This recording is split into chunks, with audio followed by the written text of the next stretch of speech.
ہمارا جو جسم ہے، ہمارے جسم میں ایک گروتھ ہے، بچہ، لڑکپن، جوانی، بڑھاپا، پھر زوال، یہ جسم ہے۔ ابتدا سے شروع ہوتا ہے، جوانی میں جاتا رہتا ہے، بڑھتا رہتا ہے، پھر مثلا 40 سال کے بعد ڈاؤن سائڈ شروع ہو جاتی ہے، زوال شروع ہو جاتا ہے، یہاں تک کہ خدا متعال فرماتا ہے کہ ہم بعض لوگوں کو ایسی عمر تک پہنچا دیتے ہیں کہ اس کے بعد پھر وہ وہیں پہنچ گئے جیسے بچپنے میں تھے۔ روح ایسے نہیں ہے، جسم یوں اوپر جائے گا، یہ نیچے جائے گا، یہ پیٹرن ہے، سب کا پیٹرن یہی ہے۔ جسم ایسے نہیں ہے، روح نہیں ہے ایسے۔ روح میں کیا ہے؟ کبھی اوپر کبھی نیچے، پھر کبھی اوپر پھر کبھی نیچے۔ کیوں؟ روح کا تعلق عمل سے ہے، جسم کا تعلق کھانے سے ہے۔ آپ کھانا دیتے رہو باڈی کو، بڑھتی رہے گی۔ یہ جتنے بچے ہیں یہ بڑے ہوں گے انشاءاللہ، ہم سب بچے تھے، بڑے ہو گئے جسم سے۔ روح کا کیا ہوا؟ روح کا نہیں پتا۔ جسم کو اسکیل کر لیں گے قد سے، وزن سے، طاقت سے، روح کا کیا کریں گے؟ روح کو اسکیل کریں گے ہدایت سے، معنویات سے، اللہ کی طرف سے حاصل ہونے والے علم اور ہدایت سے۔ اب اس کا تو کوئی سسٹم نہیں ہے، آپ کے پاس میٹرک سسٹم ہے، مثلا وزن کے لیے، فاصلے کے لیے، ٹائم کے لیے، مثلا مختلف سسٹمز ہیں، لیکن روحانیت کا سسٹم نہیں ہے جس سے میجر کریں کہاں پہنچے۔ بچے کا بدن بڑھ رہا ہے، ہم مطمئن ہیں کہ صحیح ہے، معاملہ ختم ہو گیا، لیکن روح ایسے نہیں ہے۔ روح کبھی 40 سال بڑھتی ہے، نعوذ باللہ تعالیٰ ایک گناہ کی وجہ سے سب ختم۔ کبھی 40 سال گناہ میں رہتی ہے، کسی ایک توفیق کے نتیجے میں اچانک ترقی کر جاتی ہے۔ روح اس طرح آگے پیچھے ہوتی رہتی ہے۔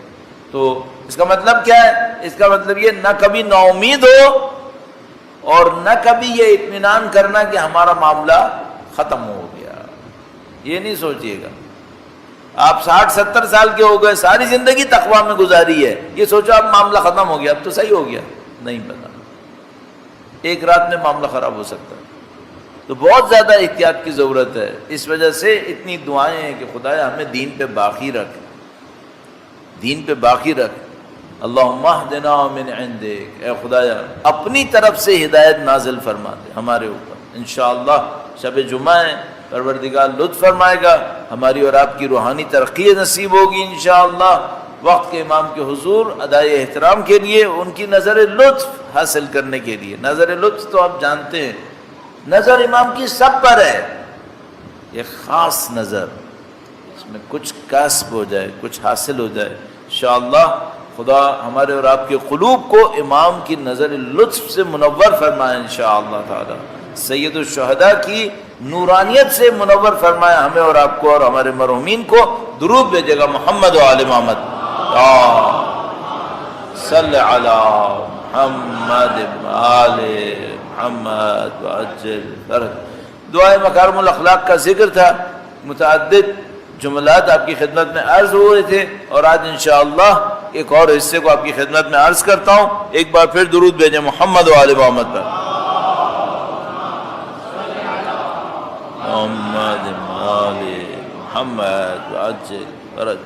آپ کی خدمت میں کل عرض ہوا تھا کہ بھئی کچھ خوبیاں ہوتی ہیں، ان خوبیوں کے پیچھے کوئی برائی بھی آ سکتی ہے۔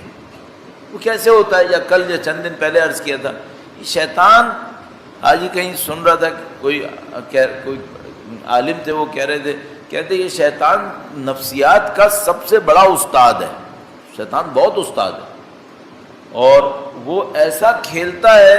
اچھا اس کے پاس طاقت کیا ہے؟ اس کے پاس طاقت یہ ہے کہ جو ہمارے اندر چھپی بھی ہماری نیت ہے اس کو یہ شیطان جانتا ہے۔ مثلا میں نے آپ کی خدمت میں عرض کیا تھا اس قاضی کا، یا پتہ نہیں کہیں اور عرض کیا تھا، کہ وہ ایک کوئی قاضی تھا، بڑا دیندار تھا، سب کچھ تھا، معنوی اعتبار سے بھی بظاہر اچھا تھا، عمر گزر گئی، زندگی گزر گئی، چل رہا تھا صحیح، بہت احتیاط کرتا تھا، بادشاہوں کے دربار میں نہیں جاؤں گا ورنہ میری معنویت ختم ہو جائے گی، اور میں یہ نہیں کروں گا، میں وہ نہیں کروں گا، بڑی احتیاط کرتا تھا۔ آخر میں جا کر ایک دفعہ پھنس گیا، کیسے پھنس گیا؟ بادشاہ نے کہ وزیر نے کہا کہ اس کو ایک دفعہ گھر پہ بلاؤ، محل میں بلاؤ، کھانا کھلاؤ، واپس بھیج دو۔ بلایا، کھانا کھلایا، واپس گیا، سب ختم ہو گیا۔ جو بادشاہ نے نہیں مانگا تھا وہ بھی دینے کو تیار ہو گیا۔ کیوں؟ لالچ دل میں تھی، یہ پکڑ نہیں پایا کہ میرے دل میں لالچ ہے۔ بعض اوقات ہم سمجھتے ہیں معاملہ ختم ہو گیا، سب پکڑ لیا ہم نے، یہ نہیں جانتے کہ کچھ اچھائیوں کے پیچھے چھپی ہوئی برائیاں ہوتی ہیں، وہ ہماری نظروں سے گم ہو جاتی ہیں۔ اچھا ہم کیوں نہیں دیکھ پاتے؟ اپنی اچھائیوں کو ہائی لائٹ کرتے رہتے ہیں۔ اب مثال کے طور پر میرے جیسا آدمی مثلا خدا کے سامنے اپنا انالیسس کرے، تجزیہ کرے، اپنے اوپر تنقید کرے، تو میں یہ نہیں کروں گا۔ میں کیا کہوں گا؟ میں کہوں گا میں مجلس میں پڑھتا ہوں، میں اچھا آدمی ہوں، یہ لوگ میرا احترام کرتے ہیں، اس کا مطلب ہے میں اچھا آدمی ہوں۔ اپنی طرف سے کہانی بناتا رہوں گا۔ اچھا جا کے میں قریدوں کہ جو میں مجلس میں پڑھتا ہوں یہ لوگوں کو دکھانے کے لیے پڑھتا ہوں گا، شاید کیونکہ مجھے رسپیکٹ مل رہی ہے اس لیے پڑھ رہا ہوں۔ اگر مجھے رسپیکٹ نہیں ملتی پھر پڑھتا ہے نہیں پڑھتا، نہیں معلوم۔ تو میں اپنے آپ کو قریدوں گا نہیں، اوپر اوپر بس اچھی اچھی تعریفیں کر کے چلا دیا۔ اچھا اب مشکل یہ ہے کہ کوئی ایسا دوست، کوئی ایسا عزیز، کوئی ایسا مخلص ہو جو مجھے میری برائیاں بتائے، تو میں اسے اپنے پاس رکھوں گا ہی نہیں، اسے کہیں اور بھیج دوں گا۔ بھائی کسی نے مجھے اگر کہا کہ جناب زئی صاحب آپ میں یہ خرابی ہے، تو میں کہوں گا ہاں بہت اچھا کہ آپ نے مجھے بتا دیا، اور دل میں سوچوں گا آئندہ تجھ سے نہیں ملوں گا، تو میری خرابیاں بتاتا رہتا ہے۔ بھیج دوں گا اسے کہیں اور، فارغ کر دوں گا اسے، اور اپنے اطراف میں کلوں کو جمع کروں گا جو صرف میری تعریفیں کرتے ہیں، تو میں خوش کہ ہاں ٹھیک ہے میرا تو کام حل ہو گیا۔ اچھا اب اس کا نقصان کیا ہوگا؟ اس کا نقصان یہ ہوگا کہ ایک دن کہیں آ کر خدا نہ کرے نعوذ باللہ تعالیٰ میں کسی سخت جگہ پہ پھنس گیا، تو میں اپنے آپ کو کیا سمجھ رہا ہوں؟ میرے اندر کوئی برائی ہے ہی نہیں، جبکہ وہ چھپی ہوئی ہیں۔ پھر وہ چھپی ہوئی برائیاں این ٹائم پر سامنے آئے گی اور مجھے وہیں پہ صاف کر دے گی، اور میں مارا گیا۔ وہ جو خدا متعال نے فرمایا کہ اگر کوئی ہماری بات نہیں سنتا تو فرمایا کہ ہم اس کو وارن کرتے ہیں، کہ قوم اگر نہیں سنے ہم تو وارن کرتے ہیں، اگر پھر بھی نہیں سنے فتحنا علیہم ابواب کل شیء، تو ہم ہر چیز کے دروازے اس پہ کھول دیتے ہیں کہ جاؤ اب تم غرق ہو جاؤ۔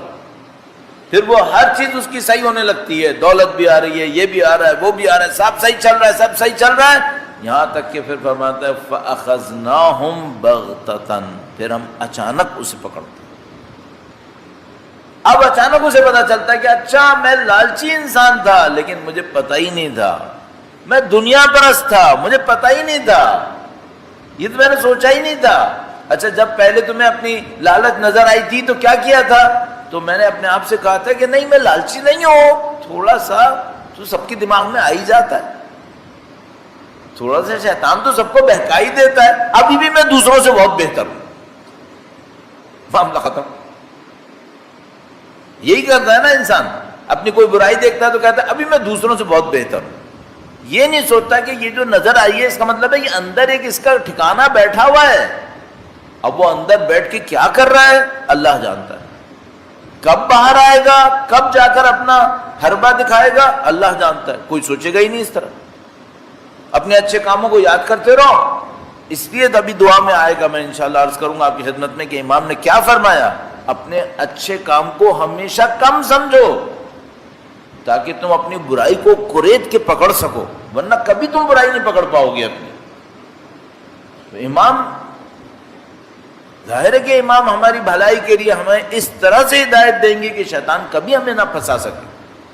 تو اب امام نے اس حصے کے اندر جو بالکل ابتدائی دعا کے اندر ہے، دعا کے بالکل ابتدا میں ہے، میں نے کچھ حصہ آپ کی خدمت میں پہلے عرض کر دیا تھا دوسری مجلس میں، اور اب اس چھٹی مجلس میں انشاءاللہ یہ کچھ حصے کو جو شروع میں ہے عرض کر رہا ہوں۔ درود بھیجے گا محمد و آل محمد، صلی علی محمد محمد، اللہ اکبر یا رسول اللہ،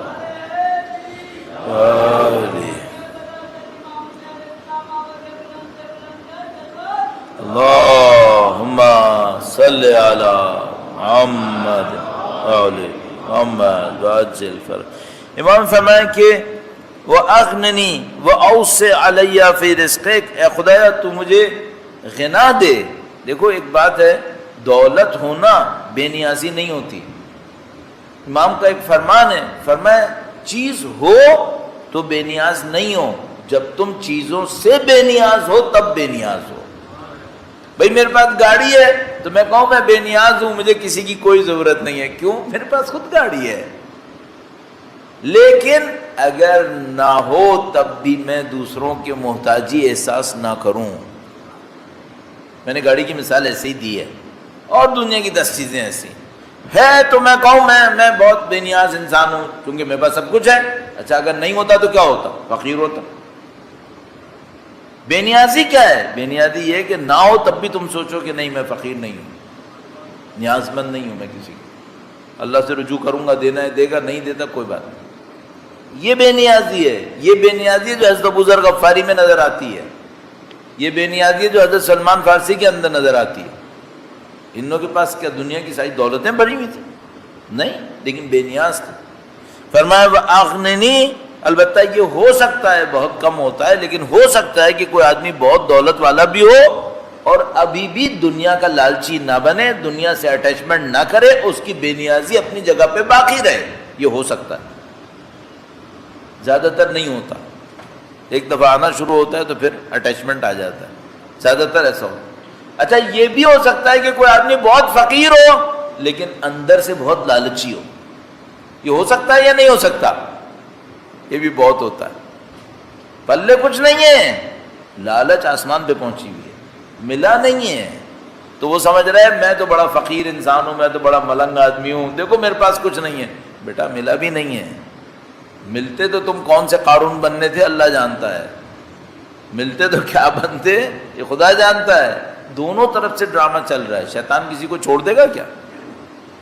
بہت مکار ہے وہ، جس کے پاس ہے اسے ایک طریقے سے کھیلے گا، جس کے پاس نہیں ہے اسے ایک اور طریقے سے کھیلے گا۔ ہوشیاری چاہیے۔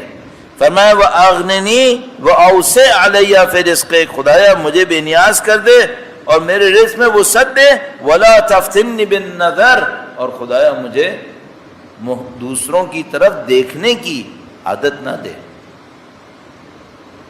سب سے بری عادت کیا بن سکتی ہے؟ انسان دوسروں کو دیکھتا رہے اس کے پاس کیا ہے، اس کے پاس کیا ہے، یہ سب سے غلط کام ہے۔ یہ پست حرکت ہے، انسان کی فطرت میں پستی ہے کہ وہ دوسروں کو چیک کرتا رہے اس کے پاس کیا ہے، اس کے پاس کیا ہے، یہ سب غلط حرکت ہے۔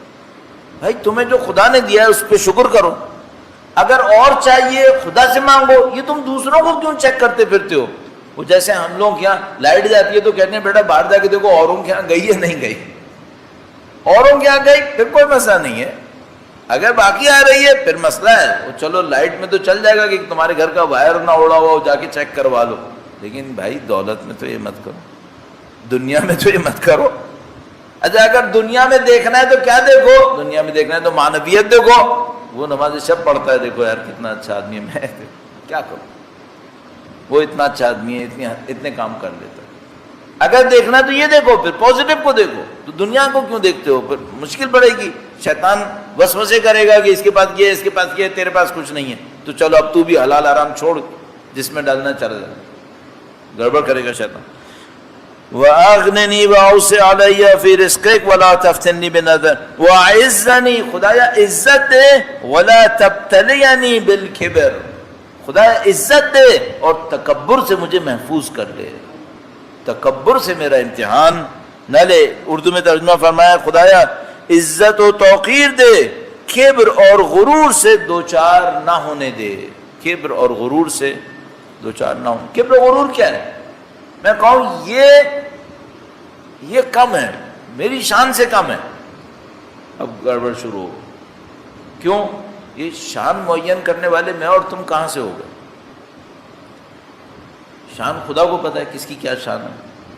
یہ ہم لوگ بلا وجہ میں وہ بعض اوقات کہتے ہیں نا، ایک مذاق میں بہلول نے کیا ایک دفعہ، بہلول کہیں پہنچے دربار میں تو دیکھا کہ وہ خالی تھا تخت اس کا بادشاہ کا، تو جا کے اس کے اوپر بیٹھ گئے۔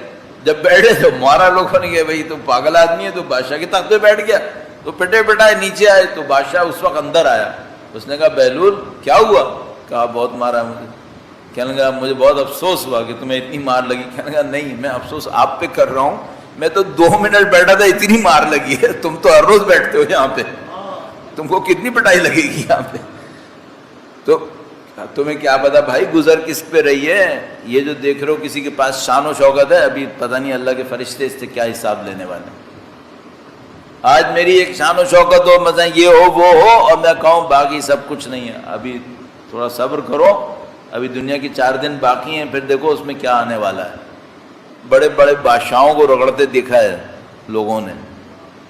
میں بچپنے سے اس کو دیکھ رہا تھا، لیبیا کا جو صدر تھا کرنل قذافی، کہ وہ لیڈر تھا اور وہ بادشاہ کی طرح زندگی گزارتا تھا، اور اس کا بیٹا ایسا اور اس کا یہ. دنیا کا کوئی کام ایسا نہیں تھا جو یہ لوگ نہیں کر سکتے تھے. اب وہ اچھا تھا اپنے ملک کے لیے، برا تھا اس سے قطع نظر.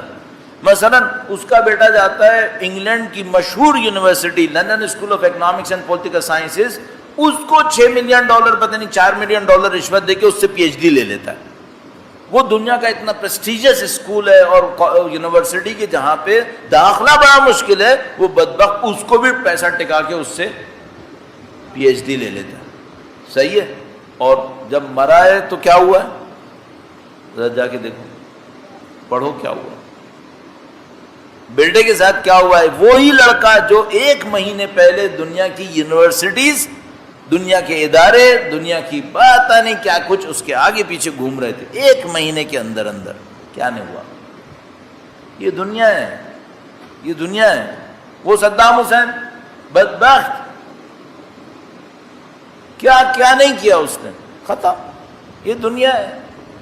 تو ہم اور تم کہاں 2-4 چیزوں کو اپنے ہاتھ میں لے کے دوسروں کے اوپر فخر فروشی کریں گے، یہ ہے وہ ہے. یہ ختم ہونے میں کتنی دیر لگے گی. شہرت چل رہی ہے مثلا کسی کی بولنے پہ نا، اس زبان کے کٹنے میں کتنی دیر لگتی ہے بھائی. کہیں جا رہا ہوں روڈ کے اوپر، ایک کہیں جھٹکا مارا گاڑی نے، اتفاق سے 2 دانتوں کے درمیان آ گئی، ختم. کیا بچا پھر؟ چھوٹی سی چوٹ سر کے پیچھے لگ گئی، لو جی اپاہج ہو گیا آدمی، ختم. کیا ہے یہاں پہ؟ تو اکڑنا کس بات کا، کس چیز پہ اکڑ ہے؟ یہ ہم کو سمجھ میں نہیں آتا. جب ٹائم آتا ہے نا تو پھر بھول جاتا ہے آدمی، جب گرتا ہے تو یاد آتا ہے کہ اچھا یہ تھا پہلے سے. تو امام فرمانے پہلے سے ہوشیار رہو.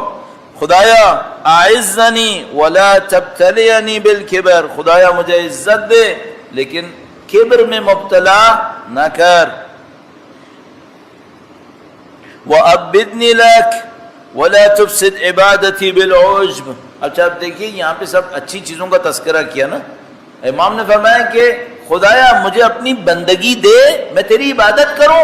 اب انسان سوچے گا اچھا عبادت میں بھی کوئی بری چیز آ سکتی ہے کیا؟ بھائی دولت دے اور یہ نہ دے، چلو بات صحیح ہے، دولت دنیا کی چیز ہے. عزت دے اور یہ نہ دے، یہ بات بھی صحیح ہو گئی. اب امام نے فرمایا تیسرا جملہ، خدایا مجھے عبادت کی توفیق دے. اب انسان سوچتا ہے اس میں بھی کوئی خرابی آتی ہے. ہاں اس میں بھی خرابی آتی ہے. وہ کیا؟ فرمایا وَلَا تُفْسِدْ عِبَادَتِي بِالْعُجْبِ، اور میری عبادتوں کو خود پسندی سے برباد نہ کر. عجب، عجب کسے کہتے ہیں؟ اپنے آپ کو دوسروں سے برتر احساس کرنا. میں نے تو وہ کیا ہے جو کوئی نہیں کر پایا. اب وہ بڑا انسان شیطان کی شاگردی میں رہ کے انسان بھی کم استاد نہیں ہے. شیطان تو ہے استاد، جو شیطان کی شاگردی میں رہتے ہیں وہ بھی بڑے استاد ہوتے ہیں. ان کو بھی پتا ہوتا ہے ریاکاری ایسے انداز سے کرنی ہے کہ وہ بھی تقویٰ لگے. تو اپنی عبادتیں گنوا رہا ہوگا اور 2-4 جملے ایسے بولتا رہے گا جیسے بڑا متقی ہے اور یہ نہیں ہے، اور اندر سے اپنی یہی ریاکاری چل رہی ہوگی. دنیا آسان نہیں ہے، شیطان کے دام سے نکلنا آسان نہیں ہے. عبادت کرنا ایک عمل ہے، عبادت بچانا ایک اور عمل ہے. بچے تو صحیح 4 نمازیں پڑھتے ہیں، 6 کی ریا مارتے ہیں، شوبازی کرتے ہیں اور گھاٹے گھاٹے.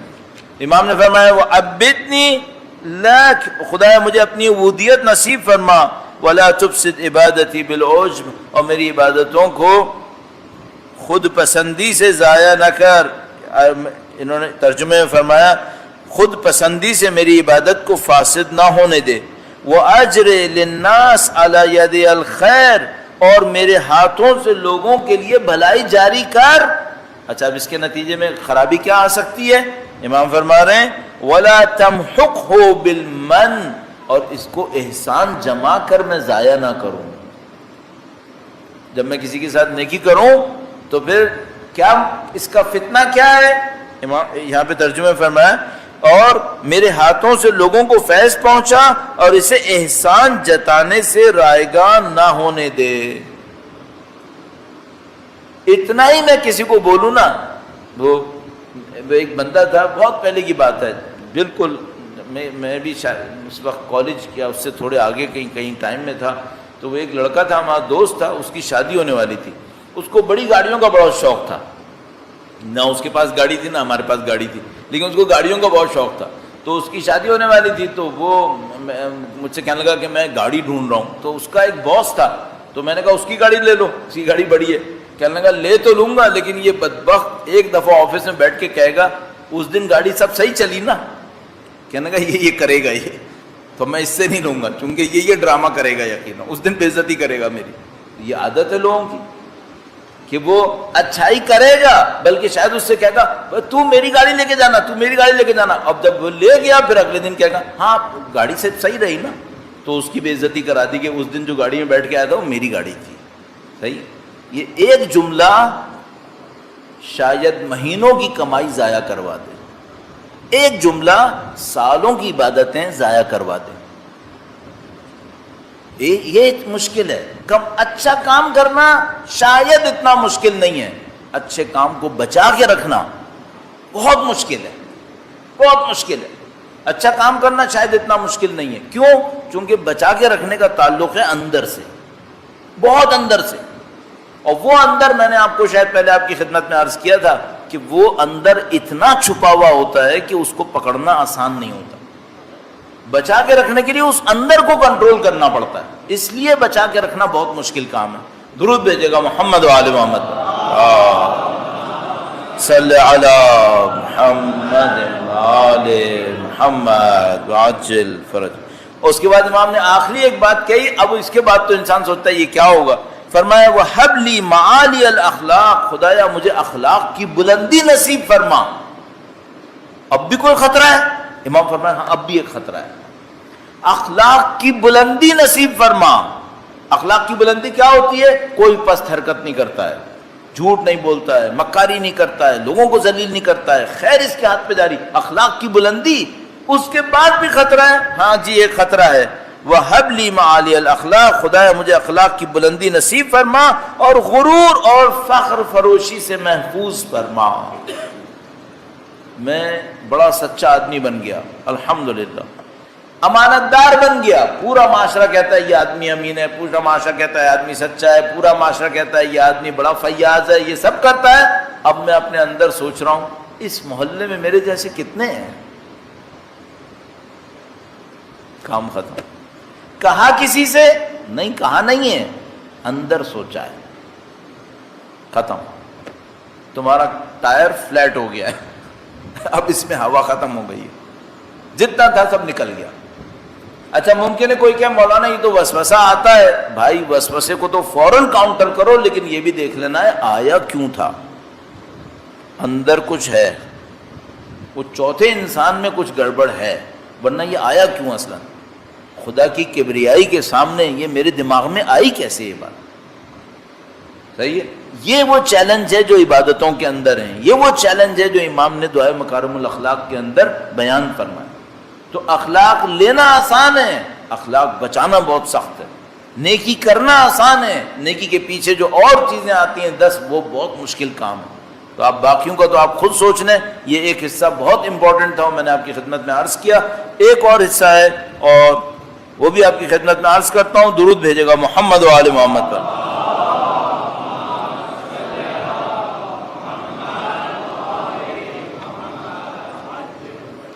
وقت کے امام کے حضور ادائے احترام کے لیے مولا امام چہارم کے حضور عرض احترام کے لیے اور عقیدت کے لیے اور ان کی نظر لطف کو حاصل کرنے کے لیے شب جمعہ مغفرت کے لیے آپ کے اور ہمارے مرحومین کی درجات کی بلندی ظہور میں تعجیل کے لیے درود بھیجے محمد و آل محمد. صلی علی محمد و آل محمد وعجل فرجهم. امام نے ایک اور مرحلے پر جا کر دعا میں درود فرمایا اور کہا کہ خدایا حللنی بحلیت الصالحین والبسنی زینت المتقین. خدایا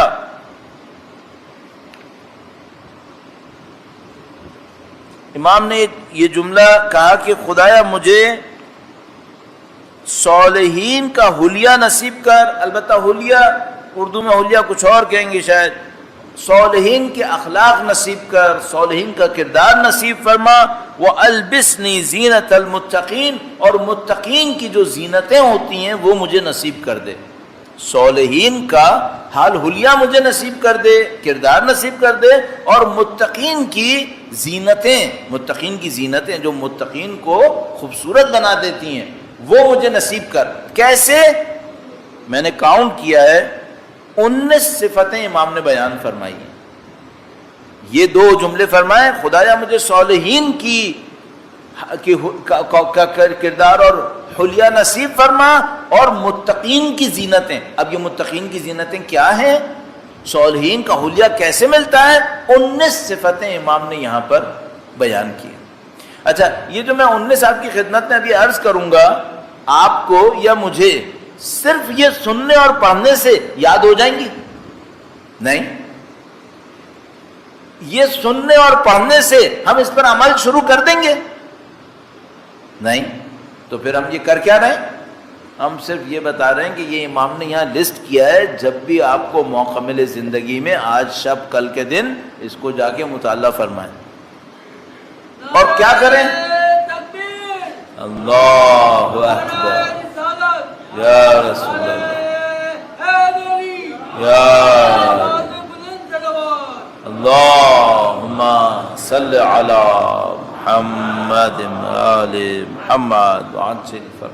تو جا کے اس کو مطالعہ کریں اور اس کو اپنی زندگی میں لانے کی کوشش کریں. میرے لیے بھی یہی ہے، آپ کے لیے بھی یہی ہے. میں جو 19 پڑھوں گا شاید تھوڑی دیر میں بھول جاؤں گا، لیکن اچھا اس کا ایک اور راستہ بھی کر سکتے ہیں. وہ کیا؟ پڑھیں تو صحیح، ساری 19 پر ایک ساتھ عمل نہ کر پائیں، شاید ساری 19 پہ تو عمل نہیں کر پائیں گے. بہت کوئی ہوشیار خوش قسمت ہوا تو کر لے. تو کیا کرے؟ اس 19 کو ٹارگٹ بنا لے 1 سال کے لیے. تو مثلا ماہ سفر کی پہلے 10 دن میں ہوں تو اس نے طے کیا کہ بھئی میں اس ماہ سفر کے اندر یا ان ایام عزا کے اندر ان 19 میں سے مثلا یہ 4 صفتیں اپنے اندر لاؤں گا. اصل بتاؤں، 4 چھوڑو، 2 پکڑ لو، 2 لے لو. صرف 19 کا مطالعہ کریں، جو میں بھی عرض کروں گا، کچھ کو عرض کروں گا، آج نہیں کر پاؤں گا. باقی 19 کا مطالعہ کریں اور اپنے آپ سے کہیں ان میں سے مثلا 2 صفتوں پر میں پورے مہینے محنت کروں گا اور ان کو اپنے اندر قائم کر دوں، اس پر اصرار کروں گا.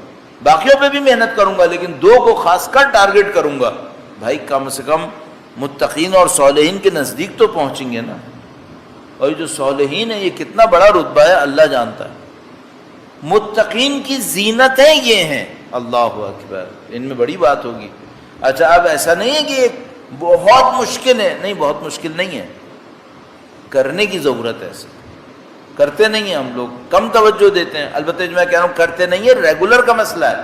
تھوڑا تھوڑا سب کرتے ہیں، تھوڑا تھوڑا سب کرتے ہیں. تو میں عرض کرتا ہوں آپ کی خدمت میں، انشاءاللہ اس عرض کرنے کے نتیجے میں اللہ سے دعا کرتے ہیں کہ خدایا ہمیں اور آپ سب کو اس سب پر عمل کرنے کی سعادت نصیب فرمائے انشاءاللہ. ایک بار پھر سب مل کر درود بھیجیں محمد و آل محمد پر. صلی علی محمد.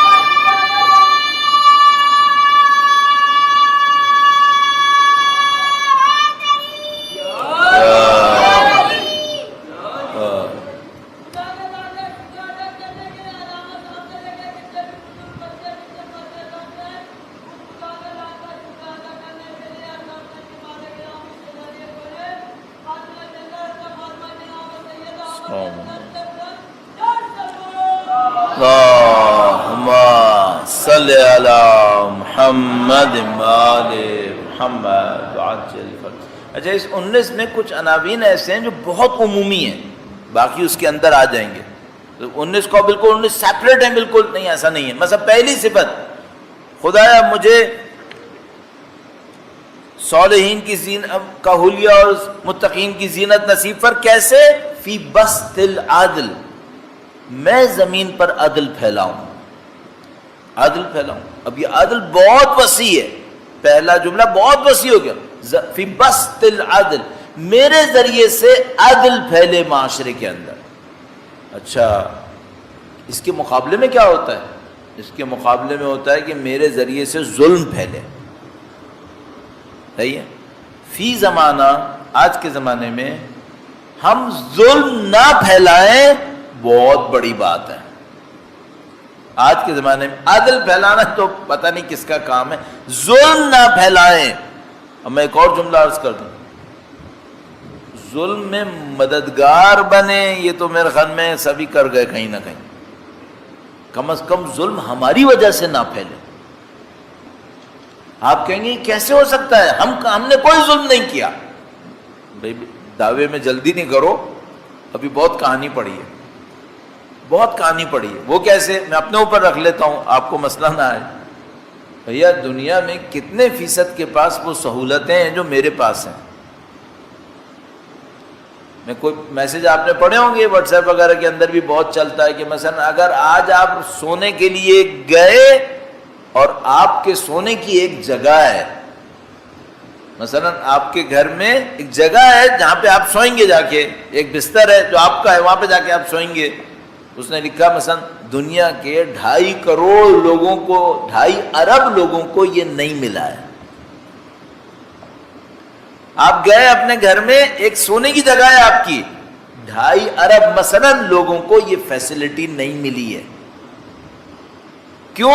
وہ بیچارے کو پتہ نہیں ہوتا میں سوؤں گا کہاں. آج 2.5 ارب 250 کروڑ انسانوں کو اس کے پاس چھت نہیں ہے جس کے نیچے سوئے، روڈ کے ساتھ سوتا ہے، ادھر سوتا ہے، ادھر سوتا ہے، پتہ نہیں ہوتا کہاں سوئے گا. اب یہ ایگزیکٹلی 2.5 ارب شاید نہ ہو، تھوڑا سا آگے پیچھے عدد ہو، لیکن بہرحال میسیجز اس طرح سے آتے ہیں تو میں کہہ رہا ہوں، لیکن بہت بڑی تعداد. مثلا آپ گئے، آپ نے پینے کے لیے پانی اٹھایا، پیا پانی، اور پانی گندا نہیں تھا. 1 ارب سے زیادہ انسانوں کو یہ پانی نہیں مل رہا، پینے کا پانی نہیں ملتا، گندا پانی ملتا ہے جو پیتے ہیں. 1 ارب سے زیادہ. اچھا 3 وقت کھانا کھا کے سوئے،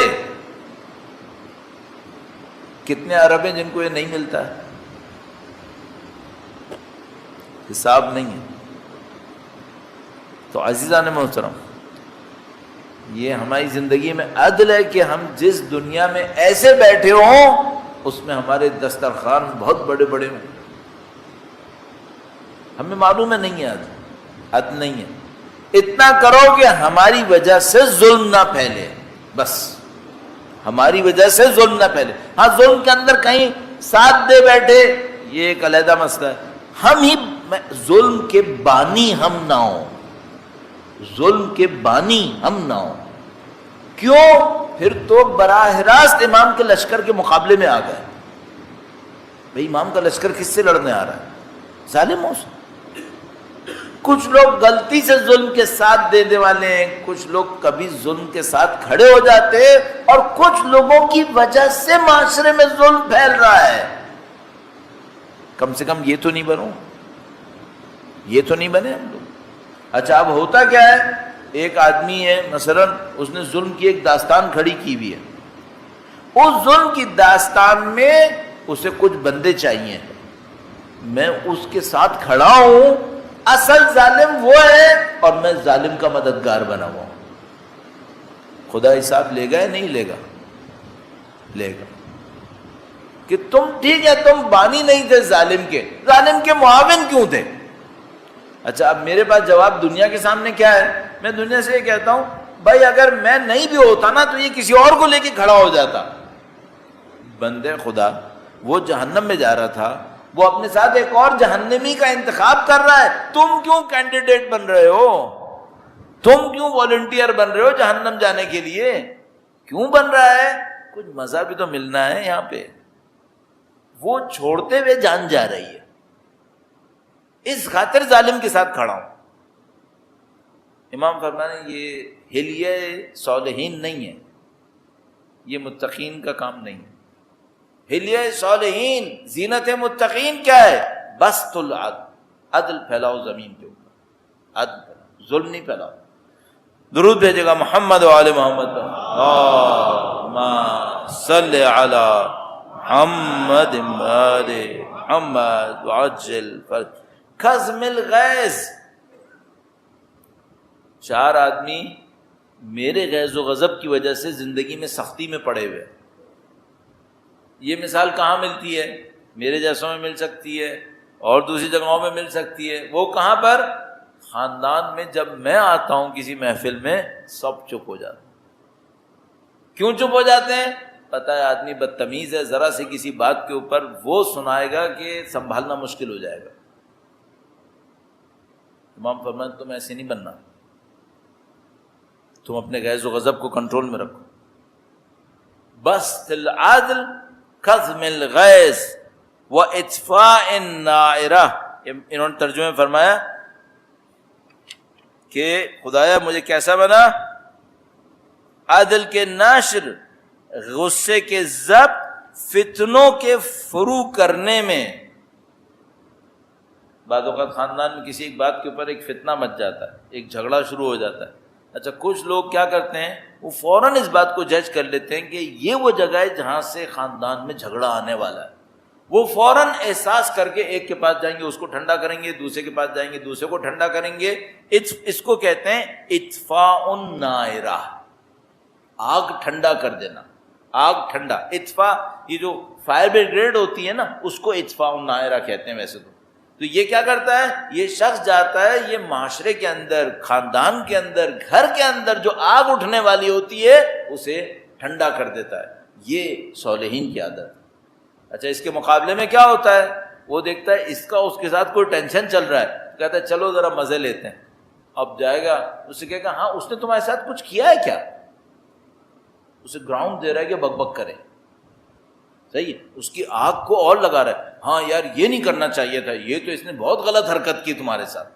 اور گراؤنڈ دے رہا ہے کہ اس کی آگ اور جلے اور جلے. اس کی آگ جلا کے یہ خوش ہو رہا ہے. اس بدبخت کو نہیں پتا کہ یہ اپنے لیے کیا آگ بھڑکا رہا ہے. اس کو نہیں پتا کہ یہ تم جو اس کے سینے میں آگ بھڑکا رہے ہو نا کسی مومن بھائی کی دشمنی میں، یہ تم اپنے لیے کون سا گڈھا کھود رہے ہو. تم نے جانا ہے اس کے اندر ہی. وہاں آگ نہیں ہے، ہم بھیج رہے ہیں، ہم بھیج رہے ہیں. کوئی کہتا ہے بھائی مجھے پل صراط کے نیچے آگ بجھانی ہے، تو کیا کہا امام نے؟ امام نے فرمایا کہ اپنے غیظ و غضب کو ختم کرو، پل صراط کی آگ خود ہی بجھ جائے گی. غیظ و غضب ختم کرو.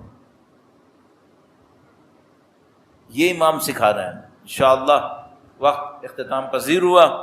2-3 میں نے آپ کی خدمت میں عرض کی ہیں، تو کل کا اسائنمنٹ تو یہی ہے کہ یہ جو 19 صفات امام نے بیان فرمائی ہیں ان کو میں ایک ایک کر کے آپ کی خدمت میں عرض کروں گا، اور انشاءاللہ بار بار خدا سے دعا کریں گے خدایا اس فرش ادا کے صدقے میں ہمیں اس پہ عمل کی سعادت نصیب فرما دے.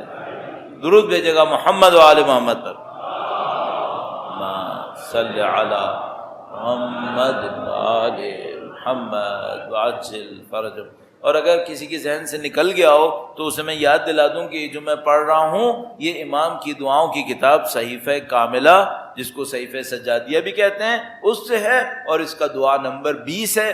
چونکہ پاکستان میں جتنی بھی صحیفہ پرنٹ ہوتی ہیں ان سب میں ترتیب ایک ہی ہے، تو میں پھر بیان نہیں کرتا کہ یہ کس کی ترتیب میں 20 نمبر ہے. یہ 20 نمبر دعا بنتی ہے. مفتی جعفر حسین صاحب علی اللہ مقامہ شریف کی یہ تفسیر ترجمہ میرے ہاتھ میں ہے، اور باقی سب لوگوں کے پاس بھی وہی ہوگا، تو میں اس وجہ سے اس کا نمبر بار بار عرض نہیں کرتا. یہ ہر جگہ میسر ہے، بک اسٹالز وغیرہ کے اوپر دستیاب ہے، اور سب کے تقریباً گھروں میں پہلے سے ہی موجود ہے، اس کو بتانے کی ضرورت نہیں ہے. ایک بار پھر مولا چوتھے امام کے حضور ادائے احترام کے لیے درود بھیجیں. محمد و آل محمد صلی علی محمد آل محمد وعجل فرج. عزیزان محترم، شب جمعہ ہے، اور شب جمعہ اللہ نے مغفرتوں کے لیے بنائی ہے، رحمتوں کے لیے بنائی ہے۔ شب جمعہ اور اہل بیت اطہار علیہ السلام کا ذکر دلوں کو نرم کرنے کے لیے رکھا ہے خدا، کہ تھوڑی سی جس کو ہم لوگ کہتے ہیں لطافت آئے، انسان پاکیزہ باتیں سنے، اللہ کی بندگی کرے، اس کے دل میں جو سختی ہو وہ اس شب جمعہ کے صدقے میں ختم ہو جائے۔ الحمدللہ رب العالمین، آپ کو اور ہمیں خدا نے توفیق دی کہ ہم مولا چوتھے امام کے کلام کے نام پر جمع ہوئے، سید الشہداء کے فرش اعضاء کے نام پر جمع ہوئے، اور اس نعتِ ان کی خوبصورت کلام سے ہمارے دلوں کو نرمی نصیب ہوئی، ان کے خوبصورت کلام سے ہماری عقلوں کو، ہمارے وجود کو اس کی نورانیت نصیب ہوئی ہے۔ اب چند جملے مصائب کے عرض کروں گا، چند جملے مصائب کے عرض کروں گا تاکہ خدا اس نورانیت میں ہماری اور آپ کی اضافہ فرما دے۔ اور مصائب میں کس کے مصائب عرض کروں؟ عزیزوں، میں معمولاً کوشش نہیں کرتا پہلے سے طے کر کے آؤں کہ میں نے مصائب کس کے پڑھنے ہیں، بس کہیں چلتے چلتے کوئی ایک مشکل کسی ایک وجہ سے مصائب کا کوئی پہلو میرے سامنے آ جاتا ہے تو بس میں سوچتا ہوں مجھے یہی مصائب پڑھنے ہیں۔ ابھی ہمارے دوست نے جب لائٹیں بند کرنا شروع کی نا تو مجھے زندان شام یاد آ گیا۔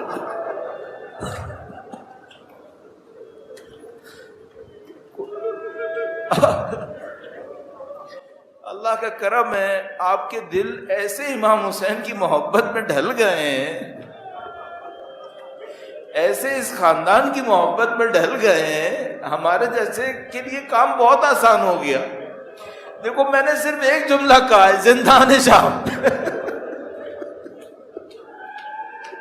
باقی کچھ کہنے کی ضرورت نہیں۔ کیسا زندان تھا، کیسا زندان تھا۔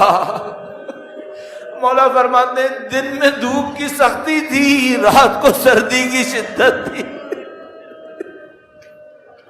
اس زندان میں ایک جسم کی سختی تھی، جسم کی سختی کو چھوڑ دو، ایک روح کی سختی تھی۔ اور روح کی سختی کیا تھی؟ روح کی سختی یہ تھی کہ حسین کی یاد میں ماتم کرنے والے بچوں کو تماچے لگتے تھے۔ یا خدایا، کسی جگہ یتیموں کو جمع کرو اور ان سے کہو باپ کو یاد نہ کرے، کسی جگہ بیواؤں کو جمع کرو اور ان سے کہو اپنے سرپرستوں کو یاد نہ کرے، کسی جگہ ماؤں کو جمع کرو، کہو بچوں کو یاد نہ کرے، اور جو یاد کرے اسے تماچے لگے، اسے تازیانے لگے۔ ارے پوری دنیا کا دستور ہوتا ہے، پوری دنیا کا دستور ہوتا ہے، کسی کو بڑی سزائیں بھی دے دی ہوں، لاشے کا تو احترام کر لیا کرو۔ حسین کی صاحبزادی زندان شام باپ کی مظلومیت میں مر گئی اور کفن سے محروم۔ مختلف واقعات بیان کرتے ہیں، مختلف واقعات علماء نے مصائب میں بیان کیے ہیں۔ ایک موقع پر مصائب پہ بیان کیا جاتا ہے کہ بچی زندان میں تھی، بار بار باپ کو یاد کرتی تھی۔ ایک موقع آیا، سید الشہداء کا سر اقدس بیچ دیا گیا، بچی نے سر کو اپنی گود میں لیا۔ ارے میرے بابا، کس نے آپ کا سر جدا کیا؟ کس نے آپ کو خاک و خون میں مبتلا کیا؟ اتنا بچی روئی، اتنا بچی روئی۔ چوتھے امام کے پاس آ کر ایک دفعہ بچی نے خواب سنایا تھا، وہ خواب میں کسی اور موقع پہ عرض کروں گا۔ بس جب چوتھے امام نے یہ خواب سنا تھا تو کہا تھا میری بچی اب تیری تکلیفیں ختم ہو جائے گی۔ بس وہ جو سر اقدس آیا، بچی نے گریہ کرنا شروع کیا، بس ایک موقع کے اوپر گریہ کرتے کرتے غچ کھا گئی۔ مولا چوتھے سرکار گویا نزدیک آئے، بچی کو دیکھا۔ اب میرے مولا نے ایک انا للہ سر نیزہ پر حسین شام غریبہ میں نیزے پہ سر حسین کو دیکھ کر کہا ایک انا للہ، سید الشہداء کی یتیمی کو دیکھا، ارے حسین کی یادگار دنیا سے گزر گئی۔ الا لعنت اللہ علی القوم الظالمین۔ خدایا سلام ہو اس یتیمہ کے لاشے پر، خدایا سلام ہو اسی زخمی کرتے میں دفن کیے جانے والی بچی پر، خدایا سلام ہو اس بچی پر جو مر کے بھی قید خانے میں رہی، خدایا سلام ہو جو قید خانے میں زندان میں زندہ بھی اکیلی رہی، مر کے بھی اکیلی رہی، خدایا سلام ہو۔ ماتم حسین